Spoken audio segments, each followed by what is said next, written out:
Primal Cuts and Deboning o Pop Carcass mga idol, at nag-post nga ako kagabi, sabi ko mamimili ako sa comment section. Sa 28 na nag-comment guys, meron ako napiling isa. Pero shoutout ko kayong lahat na 28 na nag-comment, maraming salamat sa inyo. Kilala nyo naman kung sino-sino kayo. At mamaya nyo malalaman syempre kung sino yung napili ko, no? At ang una nga natin tinanggal dito, itong tampalin na may kasamang kidney ng baboy. At ang susunod naman natin dito ay yung pork tenderloin. So kapag walang tampalin yung baboy natin, una natin tatanggalin ay tenderloin. Wag nyo kakalimutan yan guys, para hindi natin masira yung tenderloin. Pwede nyo hatakin yan, pwedeng hiwain. Ganun lang kasimple pagtatanggal ng tenderloin. At isinagad nga natin sa buto yun para malaki yung tenderloin natin, at dahil high value rin yun. At ito yung laman na taba, hiniwa lang natin yan, kapatay ng ham leg, tapos pinantay natin sa 2 joint. Tapos hiwain nyo lang ng dire-diretso yan guys. Kapag balat na lang, madali nyo na may hiwa yan. Siyempre dire-diretso na lang yan, lalo't matalas yung knife na gamit natin dito. At hiwain nyo lang lahat ng laman at balat sa ilalim, kapantay ng 2 joint, and then pwede nyo gawin yung ganyan diskarte, at pwede nyo rin baliin yan para di kayo delay, lalo't di pa tayo sanay sa ganitong larangan. Sa lahat ng mga baguhan, syempre baliin nyo na lang para di kayo madelay. And then sa ibabaw lang tayo ng pip ribs ng shoulder magsisimula, at iiwasan natin yung buto na yan para na sa ganun di tayo madelay sa pagpa-primal cuts. Kaya talaga nagkakaroon ng usling buto yan guys, kasi 4 ribs lang yung ginagawa ko, no, para malaki yung liempo natin, dahil pantinda rin talaga natin yan.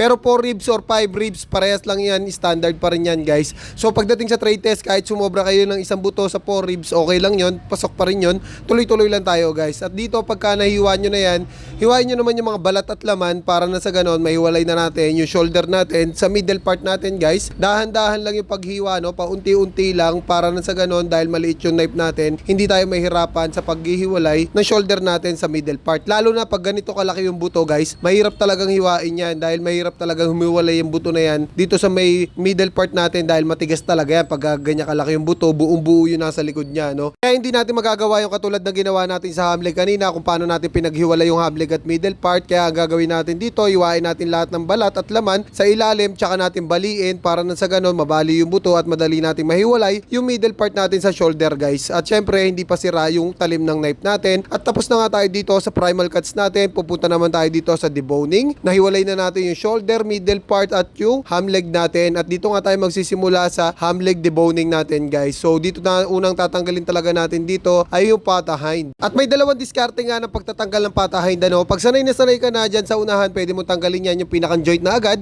At pag baguhan ka pa lang, hiwain mo muna yung laman dito, dalhin mo yung knife mo sa pinakang joint, kapain mo lang yung malambot na part. Pagka nandun ka na sa malambot na part, nasa joint ka na nun, tas hiwain mo yun, hiwain mo rin yung laman para lumuwag yung pata hind at makita mo yung pinakang joint, para tuloy-tuloy yung paghihiwa mo rito. Basta doon ka lang magpo-focus sa joint, kasi pag nahiwalay mo na yung joint niyan ng bias ng pata hind, madali mo na matatanggal yan at tuloy-tuloy na paghihiwa mo katulad ng ginagawa ko dito guys. At after nga natin matanggal yung pata hind guys, punta naman tayo dito sa may inch bone natin guys. So kunin lang natin yan sa joint. Pag nahiwa na natin yan at nakita na natin yung joint, hiwain natin yan ng pa letter C para maputol natin yung nakakapit na litid. After nun, sundan nyo naman yung buto rito sa gilid guys, palabas. Tapos dito naman sa kabila, papasok, adjust lang kayo ng 1 inch para di kayo madelay, dahil may malalim na buto yan. And then lagyan nyo na laman, pagpantinda yung gagawin nyo, kung pwede nyo isersuero mas maganda. At natanggal lang nga natin dito yung inch bone natin, pelvic bone or balakang pag sa palengke kayo bibili guys. So yung femur bone natin, yung bias ng ating ham leg, hindi muna natin tatanggalin yan guys, para na sa ganun tumagal yung buhay ng ham leg natin dyan, dahil syempre mahirap din talaga magtinda ngayon dahil talagang matumal. Pero tuloy-tuloy pa rin tayo at ipapakita ko pa rin sa inyo to, no. At ito naman yung mga para sa mga baguhan na pagtatanggal ng pork ribs natin.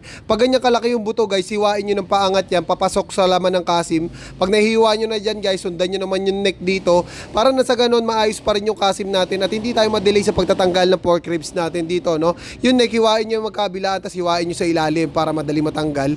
At pagdating naman dito, dahil nga may soft bone yung baboy natin dito or yung shoulder natin, nilalagyan ko ng malaking laman yan, dahil nga high value pa rin yan, na ibebenta pa rin natin na mas mataas pa rin sa pork ribs ng konting-konti lang naman syempre. At natanggal lang nga natin yung pork ribs dito. Sana nakatulong sa mga baguhan yung pagtatanggal natin ng pork ribs nung maayos pa rin yung kasim natin.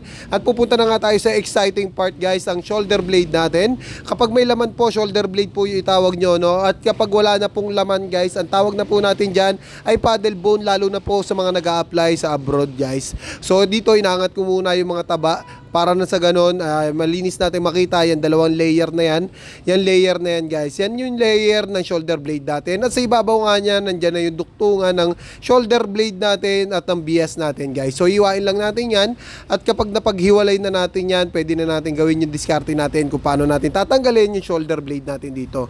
Ayan nga yung tinuro ko, yung dalawang litid na yan. Tapos naka power grip tayo, naka-slant lang yung knife. Hiwain nyo lang pababa. Kasi pababa yung shoulder blade natin dyan para pag nahiwa nyo yung soft tissue, yung iangat ko na yan guys, ayun yung soft tissue, ano, yung inaangat ko ng knife na yan. Pag nakita nyo nakaangat na yan guys, madali nyo na matatanggal yan. Nakasama na lahat ng laman dyan sa soft tissue. Okay na nga tayo dyan, sunod naman natin itong layer na puti na to, naman yung pinaka magiging guide nyo guys, hiwain nyo lang yan ng diretso lang. Tapos kapag nahiwa nyo ng diretso yan at nakita nyo na yung gilid ng shoulder blade dyan guys, hiwain nyo na yan ng dire-diretso lang hanggang sa ibabaw ng shoulder blade guys. At madali nyo na matatanggal yung mga laman at soft tissue sa ibabaw ng shoulder blade natin dyan guys. Katulad na nga ng ginagawa ko rito. Ayan, oh, kita nyo ba yan? Tanggal agad na lahat, di ba? Pagka nagawa nyo yung ganyan diskarte, ay talagang mapapabilis nyo yung pagkatanggal ng shoulder blade nyo, lalo na pagdating sa trade test. Makakatipid na kayo ng oras at may explain nyo pa yung mga tinanggal nyo talaga. At itong kabilang layer, hiwain nyo lang yan ng dire-diretso lang guys. Yan layer na yan kabila, oh. Yan, pag nahiwa nyo yan ng dire-diretso lang, makikita nyo dyan yung gilid ng buto ng shoulder blade. Kapag nakita nyo na yung buto na yan guys, sundan nyo lang yan. Hiwain nyo lang yung gilid ng buto na yan kasi dyan lang nakakapit yung mga litid ng shoulder blade natin. At kapag nahiwa nyo na yan ng dire-diretso lang, aangat na ng kusa yan guys. At pag may nakita pa tayo nakakapit dyan, hiwain lang natin ng tuloy-tuloy lang hanggang sa dulo ng shoulder blade. Yan, pinasok ko pa nga yung knife ko na yan para makapasok sa dulo ng shoulder blade. And then, tapos na tayo maghiwa sa gilid ng shoulder blade guys. So, itutulak naman natin yung mga laman sa ibabaw. Yan, may dalawa tayong daliri dyan. Pinasok natin dyan para mahawak natin. And then, ipupush natin yung mga laman sa ibabaw para makita natin dyan yung dulo ng shoulder blade. Make sure lang na makita nyo yung dulo ng shoulder blade para madali nyo matanggal or mahatak. At kapag nagawa nyo na yan guys, dito naman tayo sa mga litid sa gilid ng shoulder blade. Yan, tinuturo ko na yan na maputi na yan guys. Ayun yung litid. Yung mga kapal na litid na yan, tatanggalin natin yan. So, dikit lang natin dyan yung knife natin sa buto para matanggal yung mga litid na makapal na yan dyan sa gilid ng shoulder blade. Para na sa ganon, hindi talaga tayo madelay or mahirapan sa pagtatanggal ng shoulder blade natin. Yan, tinuturo ko na yan. Ayun yung litid na tanggal na natin. And then, kayasin natin yung laman sa ilalim, tsaka yung iba pang mga litid na natira at naiwan. And then, hiwaan natin ng isa. Tapos, pwede na natin tanggalin yung shoulder blade natin. Sama-sama nating hatakin tong shoulder blade natin, guys. Ito na nga, 3, 2, 1. Pag nakuha nyo yung ganyan diskarte, ganyan lang din kabilis sa magtanggal ng paddle bone natin dahil 0-0 na yan. Ang tawag na natin dyan, guys, ay paddle bone, lalo na sa mga nag-a-apply. At sa mga magte-trade test naman, guys, pasok na pasok sa oras to, less than 8 minutes na explain ko sa inyo ang bawat parte ng baboy natin. At syempre, kapag nagawa nyo yung ganitong diskarte, I'm sure may papasan nyo rin yung trade test. At maraming salamat nga pala sa nag-comment na sa atin na si Daryl Bautista, at sana makatulong sa iyo itong video yung ginagawa natin, at sana mapag-practice mo palagi, panoorin mo lang ng panoorin para sa inyo yung ginagawa kong video. At maraming salamat sa lahat ng followers natin at mga nanonood sa atin. Sa mga aspiring butcher, tuloy-tuloy lang tayo. Maraming salamat and peace out.